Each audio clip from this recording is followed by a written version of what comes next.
Y si en vez de homologar ramificamos la cadena, bueno, cuando uno ramifica una cadena, hay posibles nuevas interacciones hidrofóbicas con el receptor y se da algo curioso, miren.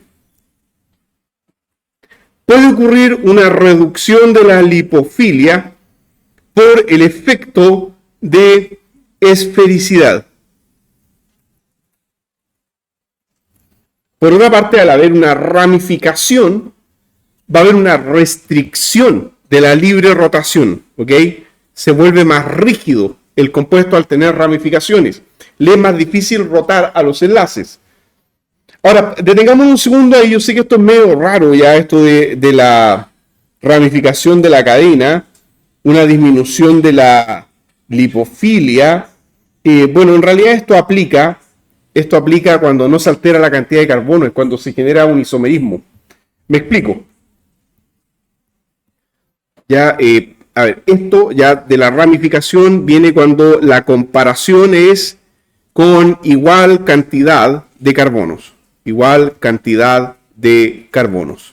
Ojo con eso. Ya ahí faltaba hacer esa pequeña aclaración, así que cuando repasen es importante, en igualdad de cantidad de carbono, igualdad de condiciones de carbonos.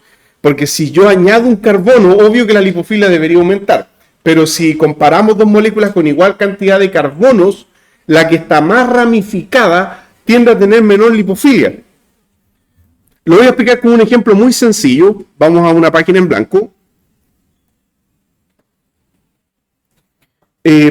A ver, si tenemos pentano, entonces CH3, CH2, tenemos 1, 2, 3, 4, 5. 1, 2, 3, 4, 5. Este sería el pentano. ¿Okay? El pentano es un líquido a temperatura ambiente.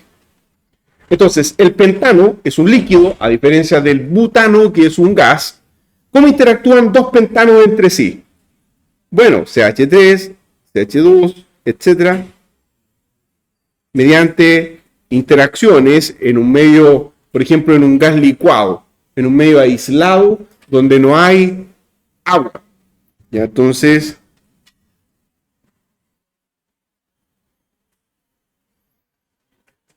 ya no hay agua en el medio para que no se vayan a confundir. Ya, pero la superficie se extensa, ¿no es cierto? La superficie se extensa, ya, y la superficie está interactuando con la superficie generando dipolos inducidos transitorios. ¿Eso era? A ver, esto no son anillos aromáticos, son cadenas. Entonces, muy bien, ya, entonces tenemos interacciones de Van der Waals extensivas. En honor al físico-químico holandés que investigó estos fenómenos. Entonces, si ahora comparamos el neopentano, que sería un isómero del pentano lineal, entonces este sería el N-pentano. El N-pentano, ya les acabo de decir, es un líquido a temperatura ambiente. El N-pentano es un líquido, pero su isómero, o sea, esto es C5H12, su isómero es un gas. Su isómero neopentano es así.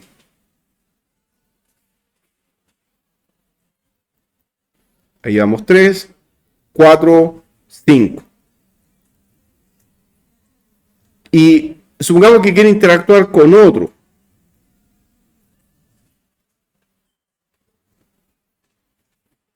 Resulta que es la misma fórmula de 5H12, pero ahora está completamente ramificado, ya no es lineal, sino que más bien parece una esfera, ¿no es cierto? Y dos esferas, cuando son tangenciales, ¿en cuántos puntos se tocan? Porque, por ejemplo, acá las cadenas se están tocando, por así decirlo, en infinitos puntos, ¿ya? Hay mucho contacto, dos cadenitas tienen mucho roce entre ellas y eso produce muchas interacciones de Van der Waals. Pero dos esferas son tangentes en un solo punto. Entonces, cuando adoptan forma esférica, menos contacto, menos Van der Waals, menos atracción, y por eso esto es un gas a temperatura ambiente. Ya, entonces ahí tenemos la explicación de por qué uno es líquido y en cambio el otro gaseoso, siendo que son isómeros. Porque el ramificado en igualdad de condiciones es más esférico que el lineal. Entonces el ramificado es menos, ahora lo llevamos a fármaco, porque estos no son fármacos, al plano de fármacos, el ramificado puede tener menor lipofilia en igualdad de átomos de carbono respecto al lineal. Bien, entonces permítanme ir ahí nuevamente. Y lo último que nos resta explicar es por qué, y eso es súper importante, una simple ramificación se traduce en que la molécula se vuelve más rígida. ¿Okay? Restricción en la rotación significa rigidez. ¿Usted dirán, ¿y eso es bueno? Depende. Por lo general, cuando quiero conseguir selectividad, sí. Una molécula más rígida es más selectiva. Una molécula muy flexible puede enlazarse a muchos receptores. Entonces, vamos para acá. Tomemos este ejemplo. Ahí está este fármaco, que lo vamos a estudiar cuando veamos inhibidores de la enzima convertidora de angiotensina. Esto es lo que se llama un IECA, un prototipo de IECA, un inhibidor de la enzima convertidora de angiotensina, fármacos para la hipertensión, como el enalapril, de los más conocidos. Este es un precursor del enalapril, es un precursor del captopril y de todas esas familias que terminan en pril. ¿Ya? Entonces, recuérdense, las DCI, les subí también una lista con los DCI abreviados. Ya, entonces, la estructura farmacofórica de esto contempla la presencia de un grupo polar en el extremo, un SH, por ejemplo, una cadena bastante corta separada de un ácido carboxílico. Entonces, hay ahí dos elementos claves del farmacóforo. Tiene que haber un ácido, tiene que haber un SH. ¿Por qué? Porque eso se enlaza, ese SH que ustedes ven ahí. El grupo SH, cuando uno ve la enzima adentro es una metanoenzima. La enzima tiene un átomo de zinc y este SH se coordina a zinc. Se ancla, el azufre tiene adherencia por el zinc, por eso es que es importante que esté ese grupo ahí en la estructura. Y este ácido se enlaza iónicamente a un aminoácido. Y les voy a dar dos opciones. Voy a colocar acá alternativa A, cómo está la memoria de corto plazo ya, ácido glutámico, o alternativa B, arginina. Entonces, ¿a qué aminoácido se va a enlazar mediante interacciones iónicas? ¿A un residuo de glutamato o a un residuo de arginina? Ya. Esto va a quedar con carga negativa cuando se ionice. Recuerden que al ionizarse, ¿qué va a ocurrir? Al ionizarse, el protón lo perdemos, ¿no es cierto? El protón lo perdemos y por lo tanto vamos a tener carga neta negativa. Y por lo tanto necesito un aminoácido positivo con arginina. ¿Ya? Así que vayan repasando la estructura de los aminoácidos para que se vayan soltando con esto, ¿ok? La arginina positiva con el glutamato hacen una interacción doble de puente de hidrógeno y puente, ¿cómo se llama el otro puente que es por cargas? Puente salino, ya, entonces va a haber puente de hidrógeno y puente salino con esa arginina. Ya, miren lo que se descubrió, como no puede alterar esos grupos, alguien dijo, ¿y qué pasa si ramificamos la cadena? Entonces, químicamente se puede hacer eso, que está ahí, introducir un grupo metil. Y eso, ese pequeño cambio de colocar un simple grupo metil, dio origen al fármaco rearchiconocido captopril, que es un fármaco que muchos hipertensos lo andan trayendo en el bolso porque el captopril es de acción rápida. Baja la presión rápidamente por un corto periodo de tiempo. Entonces, ante una crisis hipertensiva, cuando a veces los hipertensos se sienten mal, subieron la escalera, llegaron medio infartados arriba, se tragan rápidamente un captopril porque sienten ya cuando se están descompensando. Entonces, eso en personas muy hipertensas, claramente, ya no es para llegar y tomarlo así nomás. Bueno, el captopril tiene ese efecto rápido, corto, para bajar la presión, y este simple metil favorece la actividad porque este metil se traduce en que esta cadena se vuelve más rígida. Y entonces la pregunta es, ¿por qué un metil hace que la cadena se vuelva más rígida?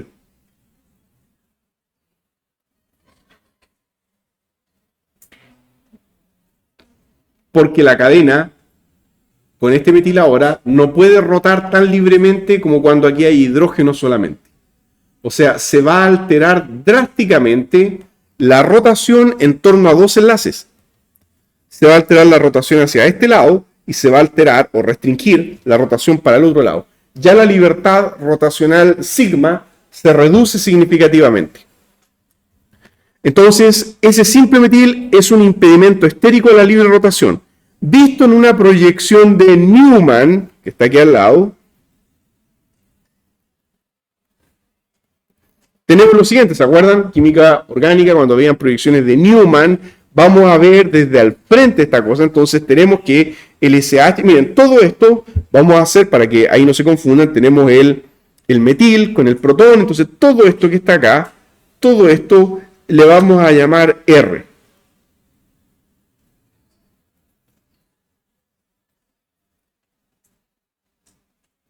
Ya todo eso se va a llamar R. Entonces todo ese R es el R que está ahí. Entonces estamos eclipsando, si me permiten aquí hacer una ampliación, estamos eclipsando este carbono que puedo llamarle 1 y este otro carbono 2. A ver, el trazo está muy grueso.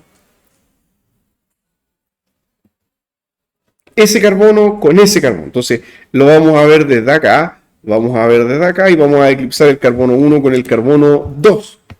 Y el carbono 1 tiene protón, metil y R. Entonces, si lo vemos aquí al lado ahora, así que tengo que volver acá al Newman un poquito más chico. Entonces el carbono 1, que sería el carbono que yo estoy viendo de acá, el carbono 2 es el carbono posterior. Entonces el carbono 1 tiene protón, metil y R. Y el carbono 2 tiene azufre, hidrógeno y hidrógeno. Entonces, pregunta. ¿Qué es más grande? ¿El grupo mercapto o los dos hidrógenos? El mercapto, ¿no es cierto? O tiol también se le llama. Ya, ese es el más grande. ¿Qué es más grande? ¿El metil, el protón o el R? El R. Entonces, ese metil que introducimos dentro de la cadena favorece que la estructura se, entre comillas, se fije o se trabe en una disposición anti entre los dos grupos más voluminosos. Ese metil hace que estos dos grupos queden alejados en 180 grados, porque esos grupos no quieren estar cerca, porque son los más voluminosos. Quieren estar en 180 grados de ángulo diedro, y el metil favorece que esto sea así. ¿Por qué? Porque ahora rotar no es fácil. ¿Por qué rotar no es fácil? Porque el metil, al lado del SH, genera impedimento estérico. Entonces, cuando quiere girar, es como que se topan y por lo tanto el metil hace que eso quede fijo por más tiempo y por lo tanto, ¿no es cierto?, es más rígido. Ya ahí la explicación entonces de que un simple metil rigidiza cadenas. Ahora usted dirá, ¿y si no puedo insertar un metil en la estructura? Otro grupo de similar tamaño va a tener el mismo efecto. Entonces, ojo, para efectos de la prueba, si no puede tener metil ahí, es muy probable que ahí pueda tener un grupo parecido en tamaño, como por ejemplo, ¿qué grupo podría ser parecido en tamaño a un metil? Bueno, ahí son muchas las posibilidades. Podríamos tener un trifluorometano.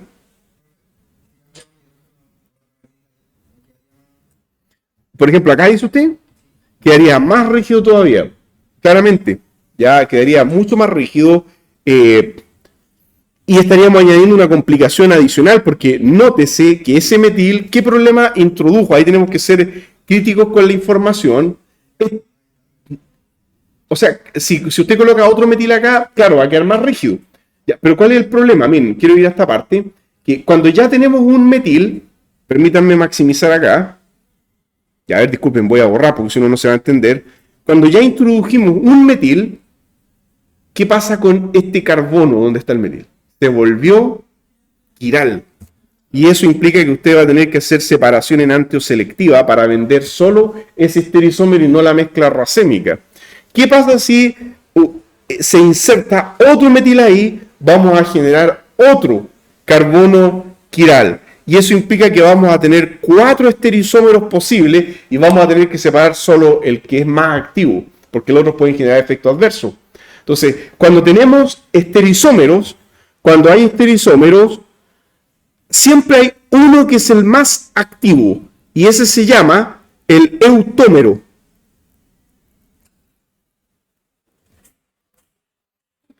Entonces, el caso más simple es cuando tenemos R y S. Siempre uno de ellos es más activo y ese es el eutómero. ¿Ok? Entonces, no lo olviden. Usted dirá que el otro no es activo, el otro es menos activo. Tanto que puede tener cero actividad o un poco menos. O peor, puede tener efectos adversos indeseados. Así que no lo olviden para la prueba, siempre hay un estereoisómero que es el más activo y el otro es menos activo o puede ser cero actividad o puede tener efectos adversos cero. Por eso que siempre estamos tratando de tener el estereoisómero puro.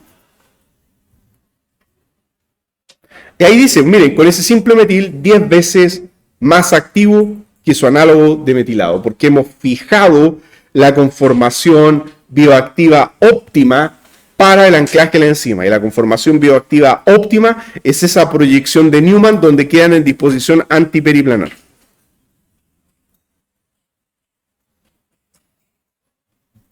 .2 Estrategia de introducción de anillos aromáticos.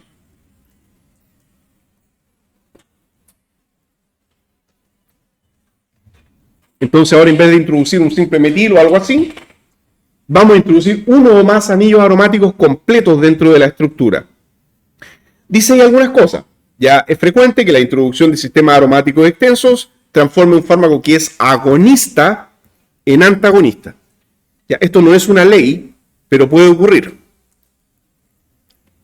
¿Por qué? Porque el complejo se estabiliza por muchas interacciones de pi stacking, y ahí no lo dice, pero técnicamente lo que ocurre es que se incrementa, debido a esto, se va a incrementar drásticamente el tiempo de permanencia en el receptor.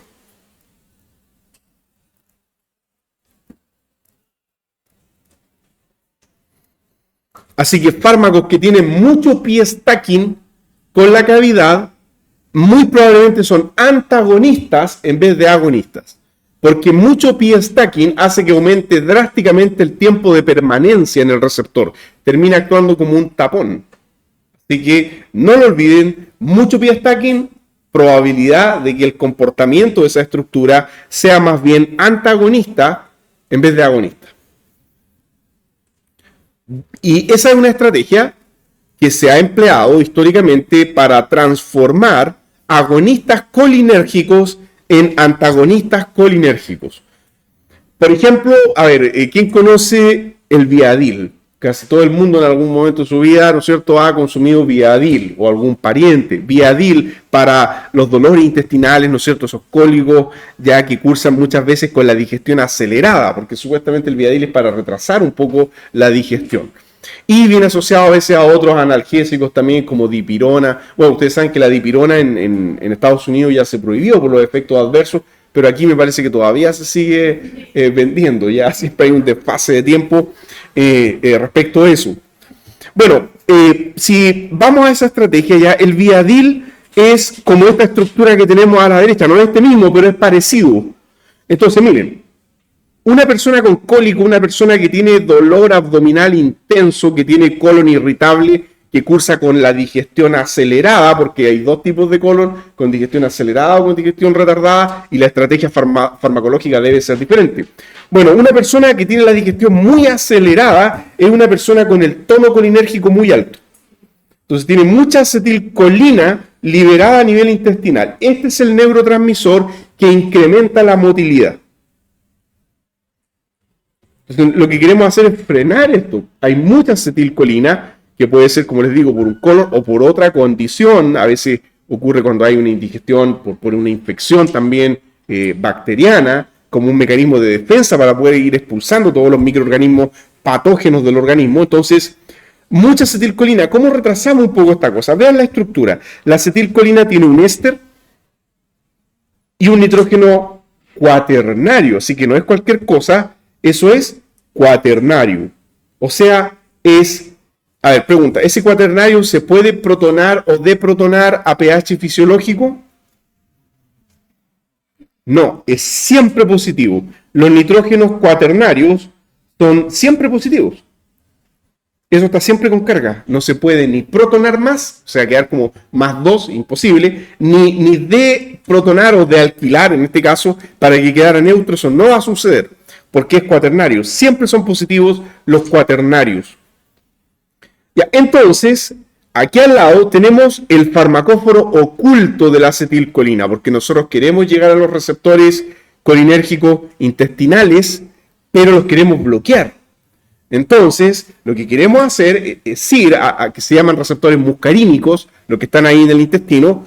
Queremos ir con una molécula parecida. Miren, ahí está el éster, y lo ven ahora, y ahí está el nitrógeno cuaternario. Entonces, el farmacóforo estaba en este compuesto propantelina. Pero para que no sea agonista, porque queremos que se enlace, pero que ahora que bloquee, le colocamos un sistema aromático extenso. 2 anillos aromáticos de regalo ahí dentro de la estructura, 2 bencenos. Ojo, porque el del centro no es aromático, ¿ya? El anillo del centro no es aromático. Ese anillo del centro proviene de este sistema, así, que se llama, cuando está de esta forma, eso es un ciclo de pirano. Entonces, el sistema piránico o dihidropiránico, porque aquí abajo, ¿no es cierto?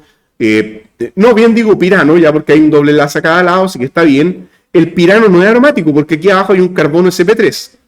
Ya, así que mucho cuidado, no es aromático el del centro. Los 2 bencenos son aromáticos. Entonces, ¿qué va a pasar? Mucho pi-stacking con los receptores y eso va a actuar como un tapón, como un antagonista colinérgico. Aquí se muestra en la imagen.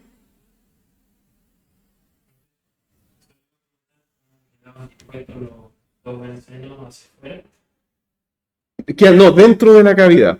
Dentro del receptor, haciendo pi-stacking con residuos que hay en el entorno. Claro, no queda fuera del receptor esa parte, queda dentro, todo el compuesto queda dentro de la cavidad muscarínica, ¿ya? Y estos 2 anillos harían pi-stacking y todo el resto hace las interacciones propias que hace la acetilcolina con el target. O sea, estamos ganando interacciones adicionales que la acetilcolina por sí misma no posee. Así que muchos bencenos pueden ser antagonistas. Sí, le escucho. Cuidado, es diferente. Ya los corticoides son antiinflamatorios potentes y tienen otro mecanismo de acción. No están relacionados a fármaco anticolinérgico. Es diferente, ¿ya?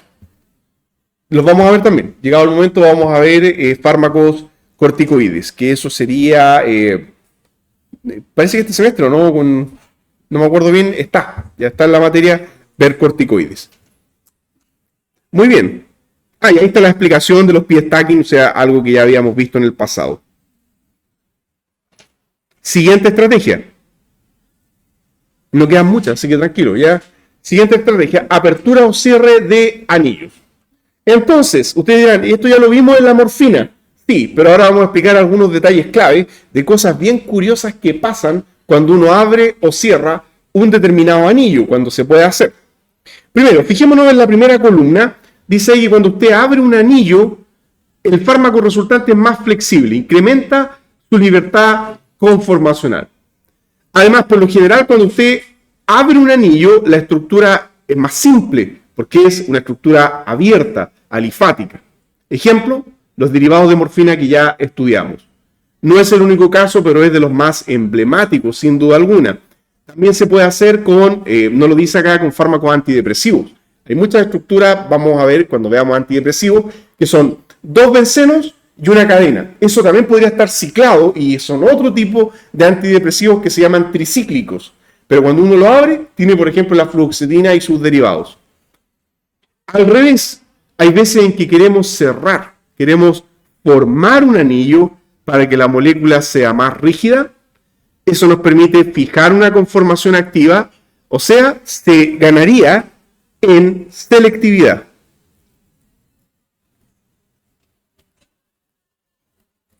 Un ejemplo ahí que podemos ver, las fenotiacinas que vamos a mostrar luego. Entonces, a veces queremos formar un anillo, entonces las dos cosas son posibles, abrir o cerrar. Aquí no es que uno sea lo correcto, el otro lo incorrecto. Pero sí podemos decir que si usted tiene un derivado natural extraído de una planta, una molécula complicada formada en la naturaleza, ¿cuál de las dos estrategias va a ser la más común? Abrir anillo, ¿no es cierto? Ir rompiendo e ir simplificando, ¿ya? Bueno, pero veamos los dos casos. Bueno, esto de la morfina ya está, pero acá tenemos un caso muy interesante con este derivado fenotiacínico, o sea, esto era un antipsicótico, ¿se acuerdan? A ver, ustedes dirán, ¿y cómo sabe que es el antipsicótico? Porque mire, cuenten ahí. Entonces tenemos 1, 2, 3. Y vamos a utilizar un trazado un poquito más delgado. Cuando la cadena era de 3 era antipsicótico. Cuando la cadena era de 2 era ¿Cómo está la memoria de corto plazo cuando vimos el bebé lleno de romadizo?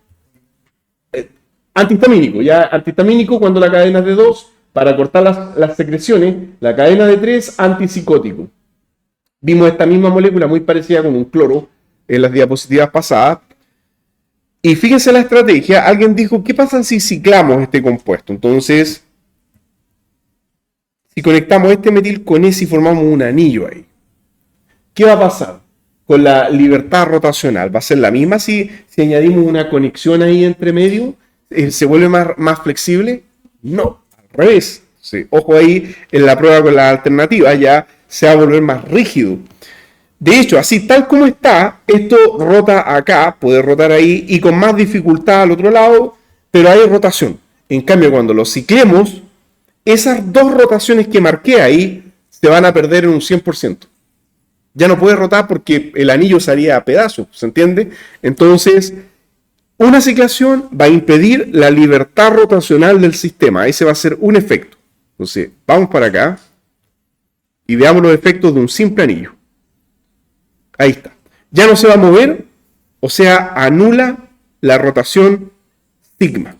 Ese enlace ya no es rotable. El enlace deja de ser rotable. Y el de al lado, por supuesto, también todos los enlaces del ciclo, voy a marcar esos dos nomás, ningún enlace dentro del ciclo está girando. Está fijo, ciclado. Pero pasan otras cosas muy interesantes que vamos a destacar acá. Dice, fija la orientación del par electrónico. ¿Ya? Del nitrógeno. Entonces ese nitrógeno que está ahí, recuerden que tiene un par electrónico. Tiene una nube electrónica. Entonces, ¿cómo es eso que lo fija o que la estructura ciclada se vuelve más rígido? A ver, aquí no tengo mucho espacio, así que vamos a insertar una página nueva.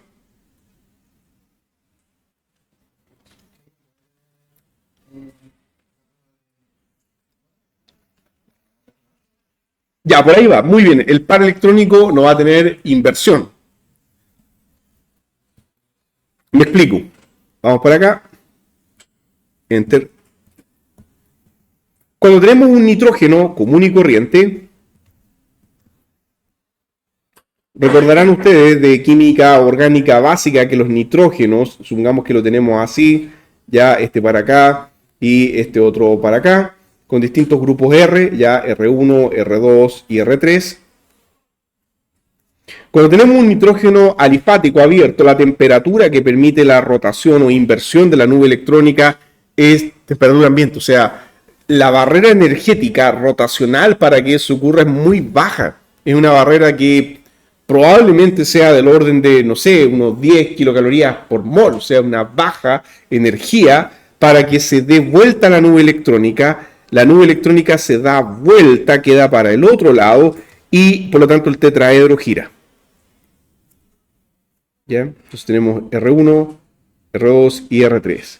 El par electrónico está arriba y después se invierte, queda abajo y así está todo el rato. Entonces, el nitrógeno puede captar un protón por arriba o de repente por abajo y así está en movimiento en todo el rato. Pero cuando usted tiene una estructura ciclada, ¿ok? Entonces, si el compuesto se cicla, como en ese anillo de 5 que estábamos viendo ahí, la pregunta es, ¿se puede dar vuelta? La respuesta es, le cuesta más, o sea, se requeriría más energía. La respuesta termodinámica es, el par electrónico permanece fijo por más tiempo. El par electrónico permanece fijo por más tiempo.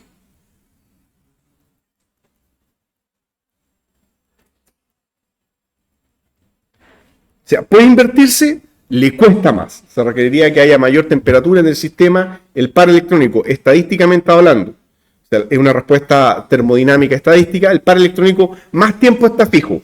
Entonces, si el par electrónico está por más tiempo fijo en el espacio, está mirando para el mismo lado, en vez de estar escapando como este que está para arriba, para abajo, para arriba, para abajo, si el par electrónico está más fijo, piensen, es más fácil o más difícil que se protone.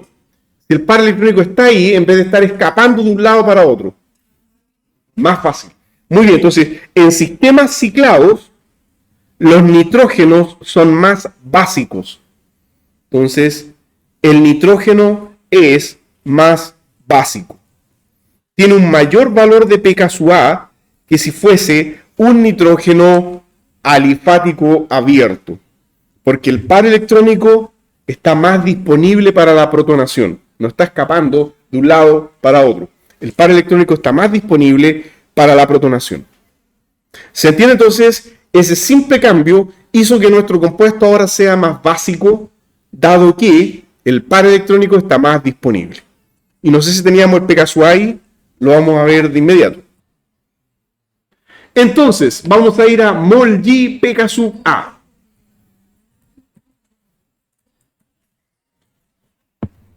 Primer link, molG PKSU A. Es un servidor chino. Esto está publicado, no es algo así que veamos si funciona o no. Así que es confiable. ¿Okay? Siempre es bueno rastrear eso, que sea información publicada. Cuando ustedes también busquen información a futuro de fármacos, asegúrense que sea algo publicado y no algo que leyeron de cualquier parte, ¿ya? Bueno, acá ustedes ahora tienen el molG PKSU A y podemos proveer la molécula o dibujarla. Entonces voy a apretar aquí dibujar para no escribir la estructura en código SMILES, que es una forma lineal. Podemos aprovechar esto y dibujar el compuesto. Entonces es una fenotiacina que tiene un nitrógeno. Entonces vamos a agrandar un poquito la ventana para ver la estructura completa. Ahí sí. Ya, tenemos al lado el anillo de 6 y el otro anillo aromático. Conectado entonces ahora tenemos la cadena acá, que tiene, voy borrando, ¿no es cierto? Tiene eso hacia este lado, voy a dejarlo tal cual como estaba, y el anillo de 5 directamente ahora. Y este anillo de 5 tiene un grupo metil sobre el átomo de nitrógeno. Entonces tenemos ahí un metil. Y ese sería entonces el nitrógeno. Vamos a ir colocando los heteroátomos. Tenemos que ese es nitrógeno, este es nitrógeno y arriba azufre. ¿Ya nos falta algo? No. Entonces ahora Enter. Ahí nos queda la molécula en código SMILES, que es una notación lineal, simplificada, escrita como con el teclado. Eso es. El código SMILES es un código para escribir de manera lineal una molécula y ahora vamos aquí abajo a predecir, predict, y esto lo hacen ustedes desde su casa con cualquier molécula que quieran y nos da los valores de PKSU A de casi todos los átomos que tengan algún valor significativo. Por ejemplo, dice que el nitrógeno es 10.1. ¿Y cuánto era el PKSU A una mina común y corriente? Alrededor de 9. O sea, esto es un poco más básico, porque más alto es más básico, dado el efecto de la ciclación que estamos explicando recién. Ahora, este nitrógeno es básico, miren, 6. No se protona a pH 7, está por debajo de 7. ¿Por qué no se protona a pH 7? Porque, a ver, cuidado, más que el azufre, miren, vean, aquí está conectado, es anilina a 2 anillos aromáticos. ¿Qué puede hacer el par electrónico para un lado o para el otro? Resonancia. Está deslocalizado por resonancia, no se protona. Por eso su PKSU A es drásticamente reducido. De hecho, esa estimación yo creo que se queda corta. Yo creo que es menos que 6 todavía, porque una anilina común y corriente tiene PKSU A 4.7 y este tiene 2 anillos aromáticos. Entonces, deberían ser menos básico aún, pero estamos ante una estimación. Esto es un algoritmo de cálculo. Y ahí lo tienen, se fijan, una manera simple de poder estimar el valor de PKSU A que no lo teníamos en el apunte. Entonces, ahora podemos volver al apunte.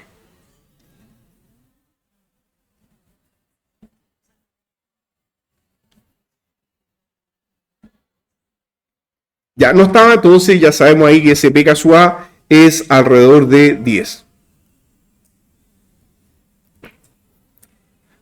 Ya, vean el otro, dice, aumenta la hidrosolubilidad. Bueno, eso es un poco de sentido común. O sea, si se vuelve más básico, más protonable, aumenta la hidrosolubilidad, porque al protonarse, ¿con qué carga va a quedar ese nitrógeno? Positiva. Va a quedar iónico, entonces se vuelve un poco más hidrosoluble. Tiene sentido, ¿no es cierto? Ya, ¿qué más? Limita drásticamente la rotación en torno al otro enlace que va para afuera. O sea, además de dentro del ciclo volverse rígido, este enlace que está hacia afuera se vuelve menos rotable debido a que está conectado a un ciclo rígido y pesado. La movilidad, la inercia molecular es mayor. Ya, arriba tengo dos valores para culminar este análisis de moléculas. Pregunta, ¿cuál de los dos es más lipofílico?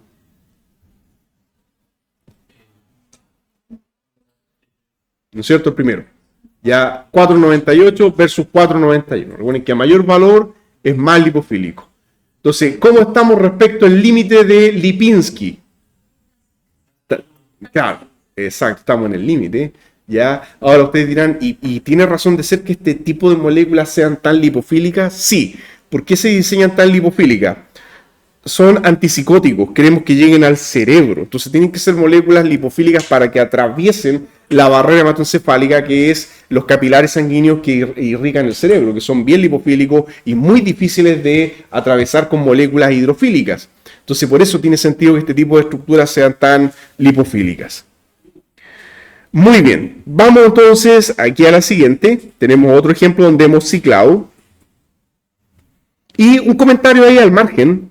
Fíjense ustedes que los comportamientos de placer, adicción, hambre, sueño, son regulados por el hipotálamo, donde dos neurotransmisores en el cerebro, dos neurotransmisores importantes, son la serotonina, por ejemplo, la serotonina, que cuando nuestra serotonina está bien, se encarga de inhibir el apetito. Una persona con una liberación adecuada de serotonina inhibe correctamente el apetito, y por otra parte, la dopamina hace lo contrario. Entonces, la dopamina es como el neurotransmisor de los excesos. Entonces, mucha dopamina puede producir conductas adictivas porque genera placer. Entonces, el cerebro la libera cuando algo le agrada. Los adictos a las drogas tienen los circuitos dopaminérgicos exacerbados en extremo. Entonces, por eso es que cuesta sacarlos de ahí, porque tienen un circuito sobreestimulado que cada vez pide, ¿no es cierto?, más y más liberación de dopamina. Bien, y esa dopamina la podemos bloquear con los antipsicóticos, por ejemplo.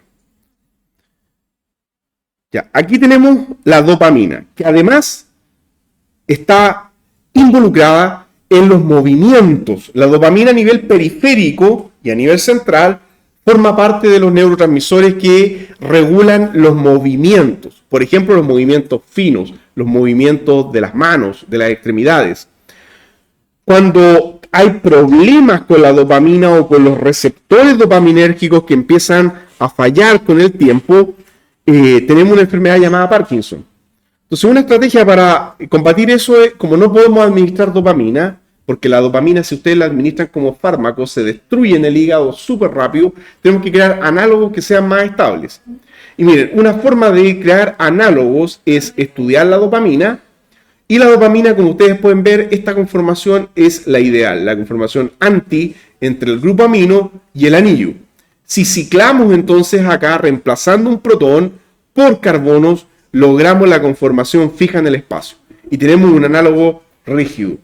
Entonces, pregunta, acá en el análogo rígido, ¿qué problema químico hemos añadido a esta molécula? Respecto a la dopamina común y corriente, que repito, no podemos administrar dopamina pura porque se degrada en el hígado. Además, muy poco llegaría al cerebro, muy poco logra atravesar la barrera hematoencefálica. Entonces, la dopamina nos sirve como fármaco así de manera directa. Necesitamos crear análogos más estables. Ya, pero la dopamina es muy simple. Químicamente es un neurotransmisor muy sencillo, pero esto ya tiene un problema. ¿Cuál? Ya, porque tenemos fusionado, ¿no es cierto?, por la cara dos ciclos, y además hay otra cosita. Hay un átomo en particular que cambió drásticamente. La dopamina en un comienzo es aquiral. Y ahora, ¿dónde es quiral?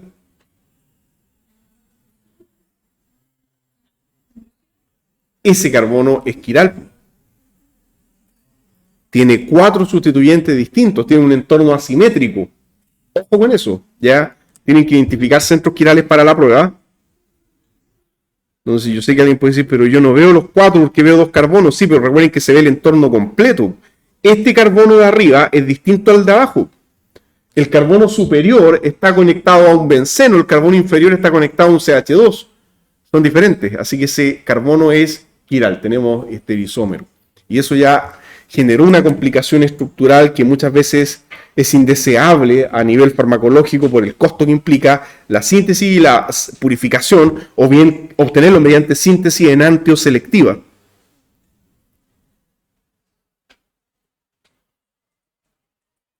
Importancia en el incremento de selectividad. Ya, dice, existen prototipos capaces de interactuar con muchos receptores, moléculas un poco promiscuas químicamente, como habíamos dicho. Y al restringir la conformación, por ejemplo, al ciclar, se consiguen con frecuencia análogos más selectivos, porque son más rígidos, con menos efectos secundarios. Ejemplo, esto ahora se está utilizando mucho en la creación de antidepresivos.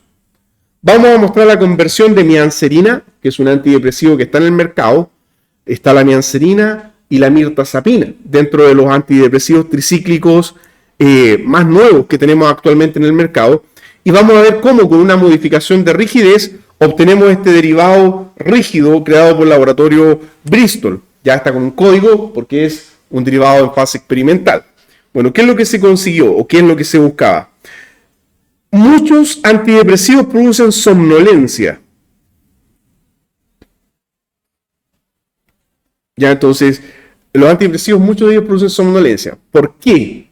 Porque los antidepresivos a nivel cerebral, como la mianserina que tenemos ahí, ya me voy a detener en la estructura, antagonizan a nivel cerebral los receptores de histamina. Igual que los fármacos antihistamínicos H1, como la famosa clorfenamina para las alergias. La clorfenamina también, pero la clorfenamina es un antihistamínico para el resfrío. No tiene nada que ver con la depresión, pero también antagoniza H1 y por eso a mucha gente le produce somnolencia la clorfenamina. Bueno, entonces el problema es este. Tenemos que impedir que nuestro fármaco sea selectivo por receptores H1 de histamina porque eso está produciendo somnolencia. Queremos que nuestro fármaco sea antagonista alfa 1 adrenérgico, que es un receptor presináptico autorregulatorio, o sea, al bloquear ese receptor se genera más tiempo de acción de la adrenalina en el cerebro. ¿Y la adrenalina qué es? La noradrenalina, perdón, como neurotransmisor, es un estimulante del cerebro. Entonces mejora la depresión. Y los receptores 5-HT2 también son presinápticos autorregulatorios, entonces vamos a tener más serotonina en el cerebro al tener un antagonista de estos receptores. Y la serotonina mejora los estados de ánimo. Entonces, la molécula, vamos acá a la estructura. Ya, primero, ¿cuántos ciclos tiene? 4. ¿Cuántos anillos aromáticos tiene? 2, muy bien, puede hacer doble pi stacking. ¿Qué disposición espacial tiene? Bueno, esta pregunta es más específica, me refiero, miren, ¿estos 4 anillos serán coplanares entre sí? ¿Estarán todos formando un plano perfecto, una estructura plana? No, porque el del centro no es aromático, el de aquí abajo tampoco, entonces es angular. Entonces, el anillo que está ahí en el centro hace que esto se quiebre y se vuelva angular. Y el anillo que está fusionado por la cara de abajo tiene un nombre particular. Ese también se nos va a repetir muchísimo. Ese anillo con esos 2 nitrógenos tiene 2 nitrógenos básicos. Uno de ellos sí es el protonable y el otro no se va a protonar. Ya, ese anillo con 2 nitrógenos, ahí ustedes van al apunte de heterociclos, es importante, esa es la famosa piperacina. No confundan con piperidina, no confundan con piridina. Ya, yo sé que son menos parecidos los nombres.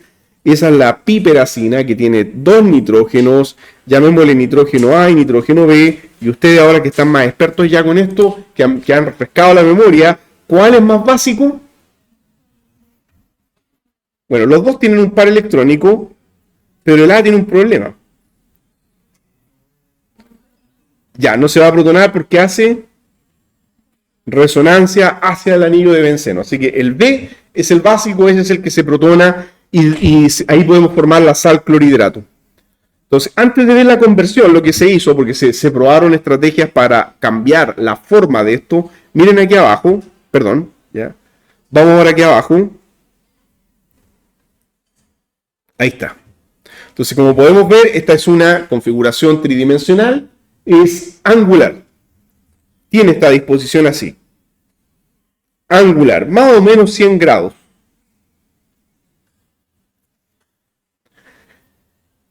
tiene que ser angular para que tenga efecto antidepresivo. Si ustedes tienen que la estructura fuera planita, no es antidepresivo. Y eso es bien interesante. En los antidepresivos tiene que darse, en los antidepresivos tricíclicos, tiene que darse esta disposición. Ya este tiene un ciclo más, este es tetracíclico, ya, pero es angular. Ya, ¿y qué es lo que se descubrió? Que si usted añade un ciclo más, el ángulo cambia. Con ese ángulo de 100 grados tenemos afinidad 5HT2, afinidad alfa 2 y afinidad H1. Pero si le añadimos un ciclo más, el ángulo cambia. Mire. ¿Cómo ven ahora el ángulo ustedes? Habiendo añadido acá un ciclo más en la estructura. Entonces le colocamos un ciclo más que tira más, recoge más, ¿no es cierto?, la estructura. Entonces el ángulo, ¿qué le pasó? ¿Aumentó o se reduce? Se reduce, o sea, es casi 90, un poquito más de 90, es como 95 grados. Pero ese cambio ya fue suficiente para que esto ahora, como ese ángulo cambió, pierde afinidad por los receptores H1 de histamina. Entonces, la simple adición genera un cambio angular, haciendo que pierda afinidad por los receptores H1 de histamina. Entonces, la prueba, si se les preguntara cuál es la razón de este cambio, no es un cambio en la lipofilia, sino que más bien un cambio en el ángulo. ¿Sí? ¿Una pregunta? ¿No? Porque al colocar un carbono aquí entre medio, es como que usted está recogiendo, está tirando con un carbono más acá el ángulo estructural. O sea, eso es algo que no se puede predecir a simple vista. Es un cambio que ocurre debido a que los átomos forman orbitales moleculares y el ángulo se va a comprimir cuando usted tira aquí forzando la estructura con un ciclo más. ¿Ya? O sea, este ciclo en esta posición contrae la estructura molecular porque forma un puente entre dos carbonos que estaban lejos en un comienzo. Entonces usted los acercó a los carbonos y cuando usted acerca los carbonos, la molécula se encoge. ¿Ya? Entonces eso es lo que pasa a nivel angular, una contracción a 95 grados APP. Y ahí está, tenemos ahora la afinidad 5HT2, alfa 1 y perdimos la afinidad de histamina y por lo tanto ahora el compuesto es un compuesto más selectivo, con menos efectos adversos, más rígido. Así que si ya creían que era rígido, con 4 anillos, con 5 anillos, siguió siendo rígido, pero nunca plano. Se volvió más angular, de hecho. ¿Ya? ¿Qué hay del efecto sobre el átomo de nitrógeno? La verdad es que es despreciable. Solamente quiero añadir otra cosa más. Es que hemos añadido una complicación. Miren. Por eso que el nombre es más menos. ¿Nos han preguntado qué significa eso? Mezcla racémica, mezcla de enantiómeros. Inicialmente, un centro quiral, ese de ahí. Y ahora, ¿cuántos tenemos? ¿Cuántos centros quirales ya? Ahí está, ¿no es cierto? Ese es uno. ¿Hay otro más? 2, el que está aquí abajo. Muy bien, entonces tenemos 4 estereoisómeros posibles. Se vende como la mezcla, o se va a vender probablemente como la mezcla, si es que el efecto no es drástico ya en cuanto a efectos adversos. Y ya separar 4 cosas se vuelve complejo. Bien, entonces, pero siempre se puede. Hoy día los laboratorios se ocupan columnas quirales para poder separar, solamente que incrementa el costo. Un ejemplo, omeprazol es la mezcla racémica, muy barato, fármaco para la úlcera, la gastritis, bloquea la acidez. Es omeprazol, el Nexium, es mucho más caro, es el enantiómero puro. Entonces es posible ya, pero incrementa el precio. Bien, entonces ese era el ejemplo final. Y aquí ahora dice introducción de enlaces múltiples o vinilogía. Lo menciono, esto es algo muy breve que hoy día se ocupa poco. ¿Ya? Entonces voy a hacer una mención de esto. Es poco común hoy día introducir un enlace doble. Pero cuando decimos enlace doble, quédense con esto. Puede ser enlace doble o puede ser que introduzcamos anillos también dentro de la estructura. Anillos aromáticos. Cuando se introducen enlaces dobles o anillos aromáticos, vamos a tener siempre un aumento de la rigidez molecular.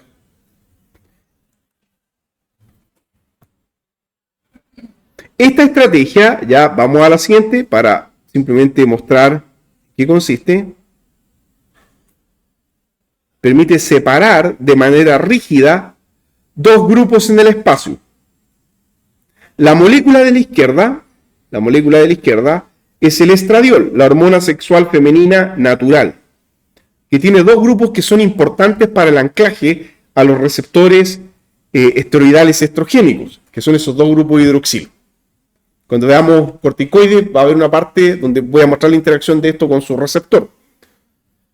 Y el estrógeno natural, para que tenga actividad, tiene toda esta estructura fenantrénica donde los dos hidroxilos están separados a cierta distancia. No me acuerdo la distancia exacta. Pueden ser aproximadamente como unos 14 angstrom de distancia. Buscando análogos estructurales, se proponen dos.